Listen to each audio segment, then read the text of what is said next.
الخاصيه السلبيه بعد كده النزيف او النطح، ان الميه بتتجمع على السطح ايه؟ على سطح الخرسانه من فوق وهي لسه طازجه، وهي طالعه كمان بتاخد معاها الاسمنت كمان.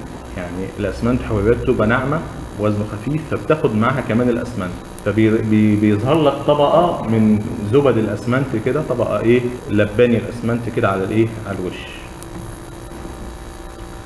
تحدث نتيجه ايه بقى؟ انت زودت نسبه الماء الحر، قلنا في ماء بتاع الاماهه، الاسمنت هياخد الميه دي ويعمل عمليه الاماهه بتاعته والتفاعلات بتاعته بيه.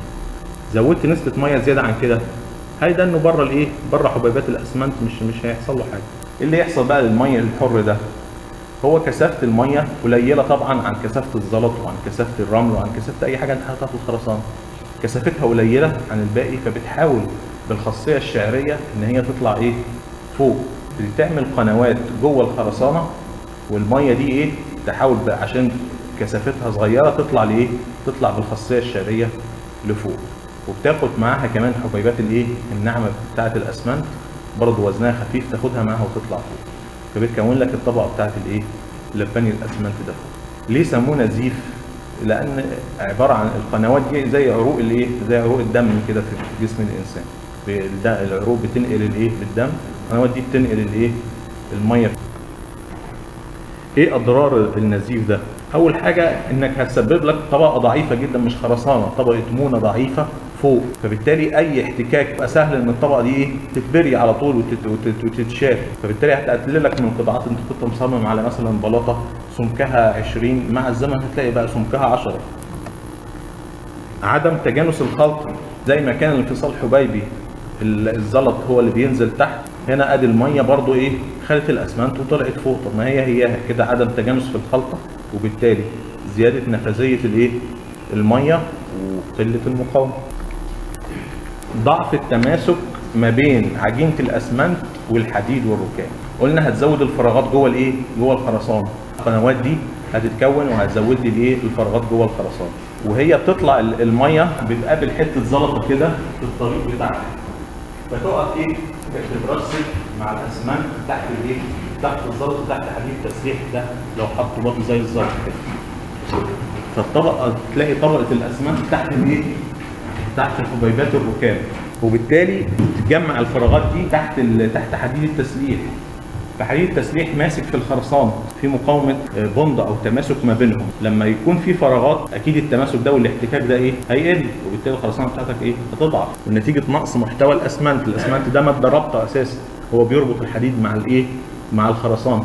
انا عاوزهم هما الاثنين يشتغلوا جسم واحد، الحديد والخرسانه اللي جواها يشتغلوا زي مع بعض، مش ده يسيب التاني.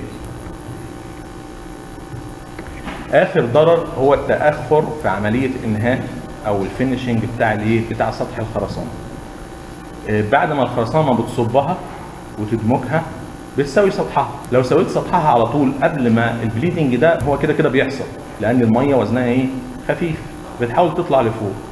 انت لو سويت السطح ده قبل ما يحصل النزيف الصغير قوي ده، ايه اللي هيحصل؟ انت خلاص سويت السطح، تبدا القنوات دي تتشكل وهي طالعه. ممكن تلاقي كمان طبقه اسمنت اتشكلت قبل كده، تبقى صعبه، وهي طالعه كمان ايه؟ ما تقدرش بالهواء اللي فيها، ما تقدرش يطلع من الطبقه الستيف دي، فيكون لك فوق ايه؟ فقاعات كده في الايه؟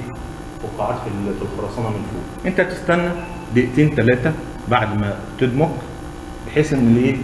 القنوات دي تتشكل والفقاعات دي تطلع. بعد كده تساوي السطح، الفقاعات دي هتمشي. انما انت لو سويت سطح على طول هتطلع الفقاعات دي بعد ما انت ايه؟ بعد ما انت سويت، وبالتالي تحتاج انك تسوي تاني. غلط انك تسوي على طول، فبتسبب لك تاخير في عمليه الايه؟ في عمليه تسويه السطح. قلنا النضح ده لو بالنسبه نورمال كده بسيطه ممكن يسبب لي فايده للخرسانه. هو ميه طالعه على السطح، يبقى لو بصب في جو حر اللي يحصل في تبخر نتيجه الشمس، بتبخر لي الميه. فلو بخرت الميه دي قبل ما عمليه التميع او الاماهه بتاعه الاسمنت حصلت، تحصل مشكله. انما لو في تعويض للميه اللي هتتبخر دي بميه ثانيه، عمليه الاماهه ده انها مستمره، وده اللي انا عاوزه. انما لو زاد بقى عن حده هينقلب لايه؟ لضده. هتلاقي بعد ما الخرسانه نشفت بدات تتكون شروخ شعريه كده ايه؟ على السطح، نتيجه ان الطبقه الهشه اللي اتكونت مع اللباني بتاع الاسمنت ده خلاص اول ما تنشف الانكماش بتاعها بتاع الاسمنت عالي جدا، مش زي انكماش الخرسانه. فالانكماش والتمدد ده يكون لك الايه؟ شروخ الانكماش دي بتبقى على شكل ايه؟ خريطه كده عشوائيه على سطح الايه؟ على سطح الخرسانه. ايه اسباب النضح او النزيف؟ شبه اسباب الانفصال الحبيبي، زياده محتوى الميه في الخلط، نقص كميه المواد الناعمه الاسمنت والايه؟ والاضافات، استخدام اسمنت نعومته خشن، نقص كميه الركام الناعم، يعني نقص كميه الرمل ممكن يسبب لك النضح. يعني في الانفصال الحبيبي زياده كميه الرمل، هنا نقص كميه الرمل ممكن تسبب لك نضح. ليه؟ حبيبات الرمل دي والميه وهي طالعه بتشكل القنوات دي، لو ما لقيتش حاجه تمنعها هتستمر الميه انها تدور لها على قنوات لحد لما تطلع فوق. انما لما تلاقي حبايه رمل كده واقفاها في السكه، القنوات دي هتقفل قبل ما تطلع على الايه؟ على السطح. ازاي الاشي حدوث النضح؟ ان انا امنع الاسباب بتاعته. يجي واحد بعد ما خلص الصب بتاعه والتسويه السطح بتاعه، لقى النضح ده حصل له بكميه كبيره جدا وكميه ميه كبيره. فانا اعمل ايه بقى؟ العامل خد شكاره اسمنت اهي وايه؟ ورشها على السطح كده محدش واخد باله. ده انت زودت المشكله. ده انا بقول لك الاسمنت، طبقه الاسمنت دي انكماشها عالي جدا وهتسبب لي الشروخ. انت لو بقى زودت الاسمنت ده كمان، ده انت بتزود الشروخ الانكماش قوي. تعالج ازاي؟ هو لو كانت لسه الخرسانه لسه يعني ما شكتش شك ابتدائي، انت ممكن تساوي سطحها تاني. عدت الشك الابتدائي خلاص